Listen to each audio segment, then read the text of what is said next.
जे काही हवंय ते झी5 ऍप वर पहा. झी5 ऍप डाउनलोड करा आणि फ्री मध्ये पहा केव्हाही कुठेही. आदित्य सावकाश सावकाश सावकाश सावकाश. हे घे पाणी पी पाणी पी. सावकाश.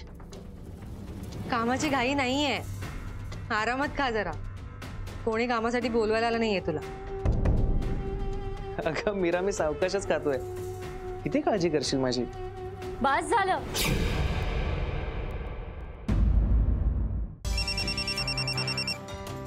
हॅलो. काय पण का हो पण असं घेऊन जाणं चुकीचं आहे. हो तुम्ही काय बोलताय तुम्हाला तरी कळतंय का. कोणाचा फोन होता घरात. त्याने कशाला फोन केलेला. देवाशिष कामत यांच्या खुनाच्या गुन्ह्याखाली मीराला अटक करण्यात आली. या इथे बसल्या होत्या. हो मॅडम. परमिशन कोणी दिली यांना. गुन्हेगारांची जागा कुठे असते माहिती नाही तुम्हाला. पण मॅडम मी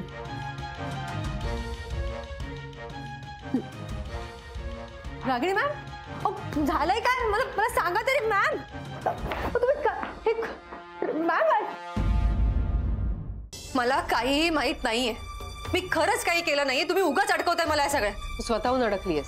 मी काय केलंय. तुझं आदित्यवर प्रेम होतं. मीरा त्यांना कसंही करून भेटायला हवं. काहीतरी करावं. एक मिनिट. काय करतोयस तू. कोणाला फोन करतोयस. इथले डीसीपी आहेत त्यांना फोन करतो. कोणालाही फोन करू नकोस. एकदा मीरा ताईशी बोलता आलं असतं ना तर आपले सगळे प्रश्नच सुटले असते. कशाला उगाच वाघाच्या तोंडात हात घालताय.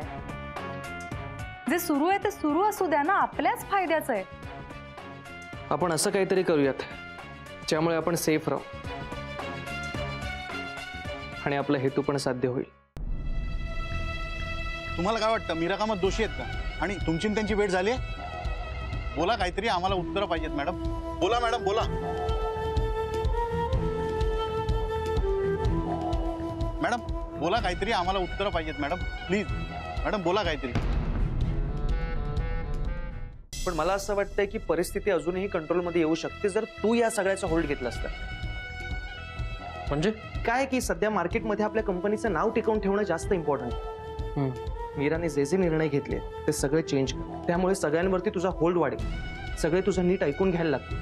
बरोबर बोलतोस तू. देवाशिष कामत यांचा खुनी कोण आहे याचा अंदाज आलाय मला. कोण आहे खुनी. तुम्हाला माहिती मग तुम्ही अटक का नाही करत आहात त्याला. अटक करू शकत नाही कारण अजून पुरेसे पुरावे नाही आहेत आपल्या हातात. कोण आहे ते तरी सांगा. कळेल लवकरच कळेल. पण त्यासाठी तुला आमची साथ द्यावी लागेल.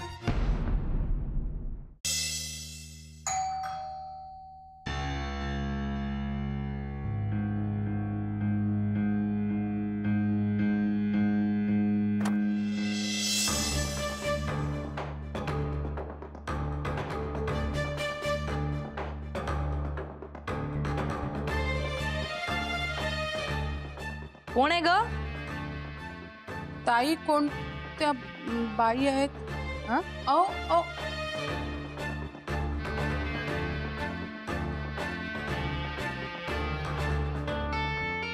मीरा तू कशी काय बाहेर आलीस. का मी येणारच नाही असं वाटलं की काय तुम्हाला. नाही तसं नाही. अशी अचानकच घडतात काही गोष्टी. अचानकच सत्य बाहेर येतं आणि मग सगळ्यांचेच धाबे आणतात.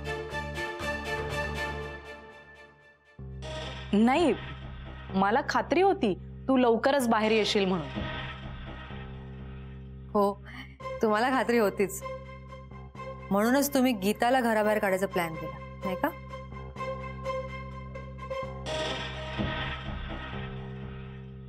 तिच्याकडे बघू नका. माझ्याशी बोल. गीताला घराबाहेर का काढलं. का म्हणजे माझी मर्जी. तुमची मर्जी झाली म्हणून तुम्ही मला मिस्टर कामतांची खुनी ठरवून मोकळ्या पण झाल्या असाल नाही का. मीराताई ऐका.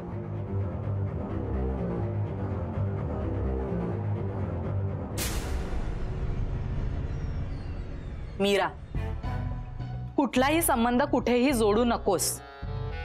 गीताला घराबाहेर का काढलं याचं उत्तर द्या आधी. मला नव्हतं आवडत तिचं वागणं.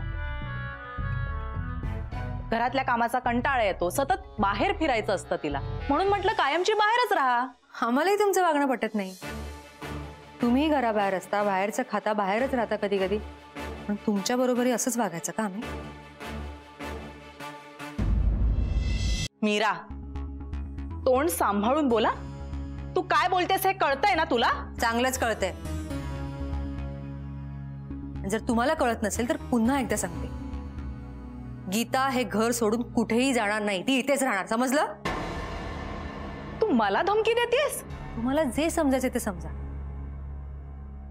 आणि समजत नसेल तर तुम्ही जे गीतासोबत करणार होता ना तेच तुमच्या सोबत करायला मी मागे पुढे बघणार नाही. तू तू माझी आणि मोलकरणीची बरोबरी करतेस? नाही, खूप झालं. आता या घरात एकतर गीता राहील नाही तर मी राहीन. मग वाट कसली बघताय? या दार उघडच आहे. जी इतकी हिम्मत. थांब, बघ मी आता काय करते ते बघ. मी दाखवतेस तुला. हा, तुला असं वाटतंय ना हे सगळं सोपं आहे खूप? बघ याचे परिणाम खूप वाईट होणार आहेत, खूप वाईट होणार आहेत याचे परिणाम. हिम्मत होत नाहीये का जायची?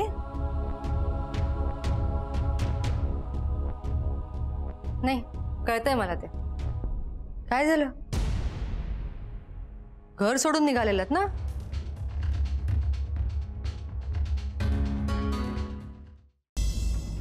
मिस विभूती शिवकर,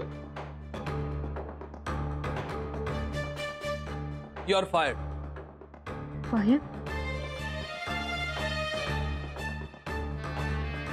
सर हे काय आहे sir?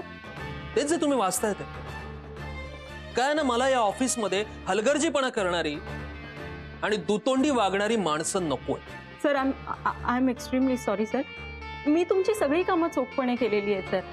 Just give me one chance sir. I am extremely sorry sir. ताई,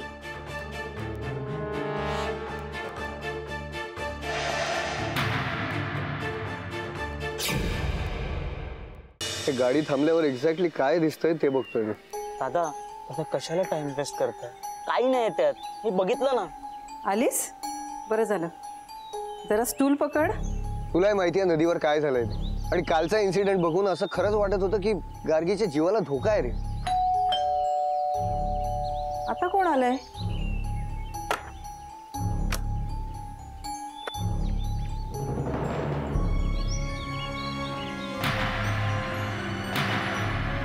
म्हणजे ती मुलगी बरोबर बोलत होती. तुला माहित नाहीये मला तुझी कविता, तुझं गाणं किती आवडतं ते.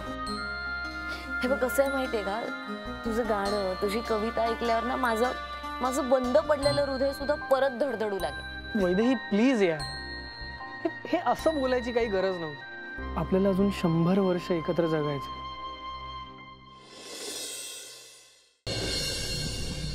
मॅडम, तुम्हाला दिलेल्या मुदतीचा आजचा शेवटचा दिवस आहे, त्यामुळे उद्यापासून ही शाळा बंद म्हणजे बंद. आणि शाळा बंद नाही केली तर? इथे लहान मुलं आहेत, आम्हाला उगाचच ऍक्शन घ्यायला भाग पाडू नका. तुम्ही सांगितल्याप्रमाणे वहिनींना धमकावण्यासाठी आज 2 अधिकारी पाठवले होते, पण वहिनी ऐकायला तयारच नाहीत. त्या म्हणाल्या मी शाळा इथेच भरवणार आणि ही जागा सोडणार नाही. शिक्षण हा मुलांचा हक्क आहे आणि तो त्यांना मिळायलाच हवा. मनवा पास. हे प्रकरण अंगाशी येईल आपल्या. प्रकरण अंगाशी आलं तरी तुम्ही आहात ना माझ्या बरोबर, म्हणून मला कशाचीच भीती वाटत नाहीये. आत्ताच्या आता इकडे यायचं घरी भेटायला? अहो ते शक्य नाहीये. बरं आहे तरी कुठं ते तर सांगशील. मी आमची फोटो फ्रेम रिपेअर करायला आले होते. कुठली? अभिची आणि माझी फोटो फ्रेम. म्हणजे त्या फोटो फ्रेमच्या तुमच्या फोटोच्या मागे आपल्या दोघांचे फोटो लावले होते, ते गावले वाटतं तुला. हे फक्त एकाच फ्रेम मध्ये नाही, सगळ्या फ्रेम मध्ये लावल्यात आपण. म्हणजे ते फोटोज बाबांना सापडले.